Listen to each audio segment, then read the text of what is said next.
बिस्मिल्लाहिर्रहमानिर्रहीम। अस्सलाम वालेकुम। उम्मीद करती हूँ हम सब खैरियत से होंगे। तो आज मैं आपके साथ एक बहुत ही ज़बरदस्त स्नैक्स रेसिपी शेयर करूँगी जिसको आप लंच बॉक्स में भी और शाम की चाय के साथ भी इंजॉय कर सकते हैं।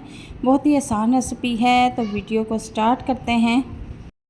सबसे पहले मैंने यहाँ पर 3 अदद आलू लिए हैं जिन्हें मैंने बॉईल कर लिया था, और बॉईल करने के बाद मैंने इन्हें छील लिया है, और छीलने के बाद मैं इन्हें ग्रेट कर लूँगी।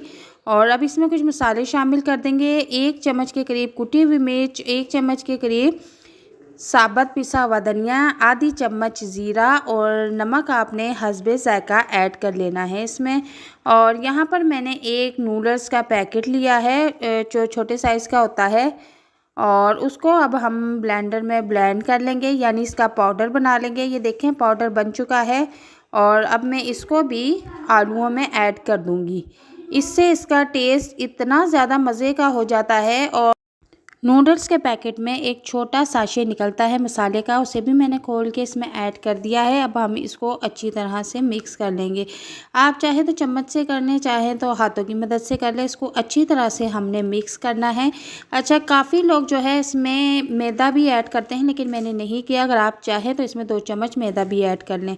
अब यहाँ पर देखें आप, अच्छी तरह से आलू हमारे मिक्स हो चुके हैं। मैंने हाथों को हल्का सा ऑयल लगाया है, और ऑयल लगाने के बाद मैं एक छोटी सी टिक्की की शक्ल का कबाब रेडी कर रही हूँ। ये देखें इस तरह से हमने रेडी कर लेना है। और अब अक्सर घरों में इस तरह से पकोड़े निकालने वाला छानना होता है, आपने उसकी मदद से इसके ऊपर हल्का सा डिज़ाइन बना देना। ये देखें कितना प्यारा लग रहा है, और इसको बना के आप इसी तरह से रख दें। दूसरी बार भी आपको बना के दिखा देती हूँ। आपने छोटी सी टिक्की का एक साइज़ बनाना है, बहुत ईजी है, ज़रा भी मुश्किल नहीं है।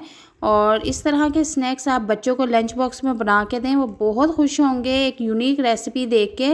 और मेहमानों के साथ भी इस रेसिपी को शेयर करें, और यकीन जानें आप इस रेसिपी को एक बार घर में बनाएंगे, इतने टेस्टी और यम्मी बनते हैं कि आप एक बार बनाएंगे तो आपका दिल रोज़ बनाने को करेगा। तो यहाँ देखें मैंने सारे बना के रख लिए हैं। अब यहाँ पर मैंने एक पैन लिया है, उसमें हमने इसको शैलो फ्राई करना है, डीप फ्राई नहीं करना। हल्का सा हमने इसमें ऑयल ऐड किया है, और ऑयल हमने ज़्यादा गर्म नहीं करना, नॉर्मल सा बस हीट अप करना है। और उसमें मैंने ये स्नैक्स डालने शुरू कर दिए हैं। तो जब इनकी एक साइड हल्की सी ब्राउन हो जाएगी तो मैं इनकी साइड चेंज कर दूँगी। अब एक साइड से ये बहुत ही प्यारा गोल्डन कलर आ गया है, मैंने इनकी साइड चेंज कर ली है, और दूसरी साइड से भी हम गोल्डन कलर आने तक पकाएंगे। तो जनाब स्नैक्स हमारे रेडी हो चुके हैं, बहुत ही खूबसूरत कलर आया है। तो इनको निकाल के हम डिश आउट कर लेंगे। और ये देखें कि बहुत ही मज़ेदार